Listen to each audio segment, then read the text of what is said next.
And starting off the broadcast, according to UNL weed management specialist Dr. Amit Jhala, it's the time of year when producers in eastern Nebraska need to be on the lookout for winter annual weeds like pennycress, downy brome, and even tansy mustard. But he cautions mare's tail is particularly noteworthy.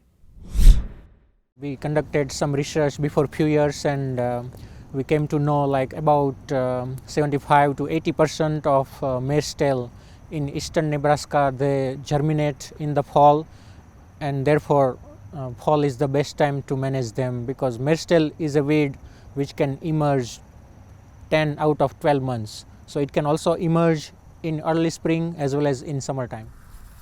And I guess even to make things even more complicated, it's becoming a lot more resistant to the herbicides that you can use for it, yes? Yes, particularly mare's tail, which is now resistant to glyphosate as well as a number of ALS chemistries. So now glyphosate and those ALS inhibiting herbicides are no more long effective to control mare's tail. So what are some tips you have for trying to manage those best you can, the ones that are resistant or are becoming resistant?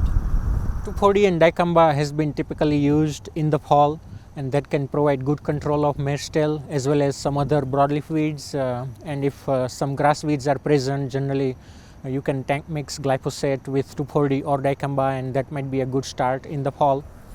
So what does the data suggest as to when these weeds will start to be in the fields and when you need to begin your weed control plan? So even right now, if you go to the field in corn and soybean, harvesting is getting delayed due to a lot of rain that we have. So if you go to the field, and you will find mare's tail is coming up. So this is the time generally you will see mare's tail starts emerging, and you can still wait for about 2 to 3 weeks, and once you harvest your corn and soybean, I would suggest to spray some herbicides, burn down herbicides that can provide effective control in the fall, because at this time mare's tail will be relatively small, and then it can be easily controlled by herbicides if you compare with very early spring or late in summer. From what you've seen firsthand and from what producers have told you, does this seem like it's going to be an especially bad year, maybe an easier year, typical year? What do you think?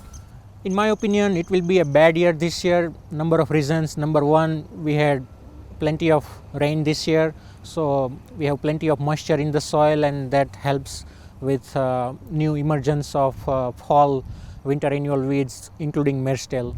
And the another reason is we had about 400,000 acres were under prevented planting, so weed control was not the best, and there were a number of weeds were growing in those prevented planting acreage, and now you will see more and more winter annual weeds in those fields. So this year, I think it will be more careful. Growers will have to be for weed control. And I guess, the longer you wait, the more herbicide you're going to have to use, which just ends up being more money that you end up spending. Yes, especially for mare's tail, because it can overwinter in rosette stage, and early next year when weather is good, it can start growing and it can go tall very soon. So then when your mare's tail is too tall, then it will be hard to be effectively controlled by the same herbicide that you apply when weeds are relatively small.